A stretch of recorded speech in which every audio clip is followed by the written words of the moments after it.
All right, so Dylan, we talked about these 3 or 4 potential acquisitions. We probably should have talked about the prospects of buying the federal government of the United States, but maybe that'll be the show next week. Yeah. How does this fit into what we've seen from Apple? Because if memory serves, they kind of just buy patents and tech, not really products. Yeah. I think that's always really telling, right? You look at a company's acquisition history, generally what they tend to do with their capital, and that generally tends to play out in the future, right? I mean, the people will surprise here and there, but I think Apple kind of has a very consistent march to what they do with their acquisitions. And so it's another reason that I'm kind of bearish on Apple acquiring any of these 4 companies.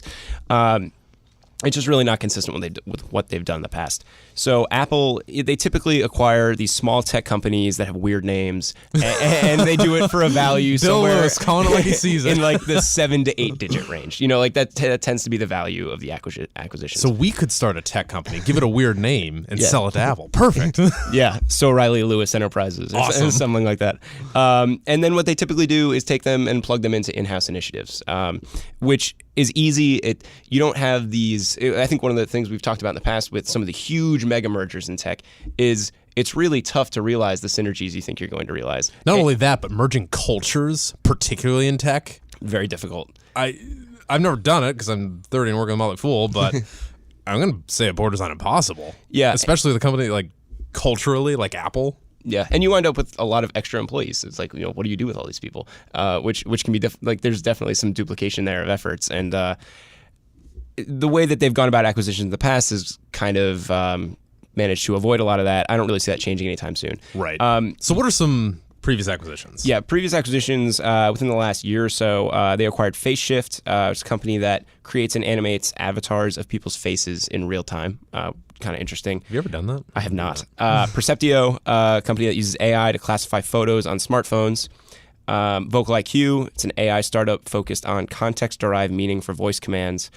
And I think something that you see kind of consistently throughout these is they're not themselves something that you can immediately offer to consumers, but there's something that plugs into something Apple does. Something that they're working on, right? I mean, like Vocal IQ obviously has Siri implications. That's a very clear plug and play there.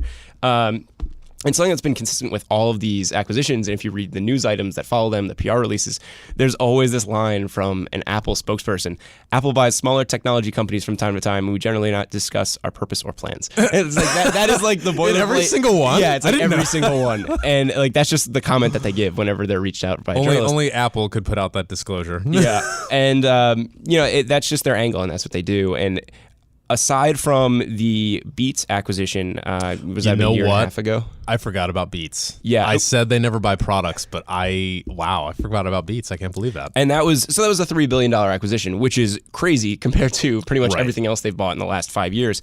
But in a lot of ways, that's kind of an easy transition for them. It's like Beats you can easily sell in Apple stores. Their flag in the music industry is what they want. Yeah. So, and the Beats Music platform was something that was very portable over to what they were doing with Apple Music and the rollout they were trying to get into on the streaming side and more of a subscription service type model. Right. So I think even that kind of made sense, even though the sticker price was a lot higher than what they're used to paying. And that's the argument, I guess, with GoPro right now is it fits well into what they know well, but I still think it's a little bit too far removed from their core business for it to truly make sense.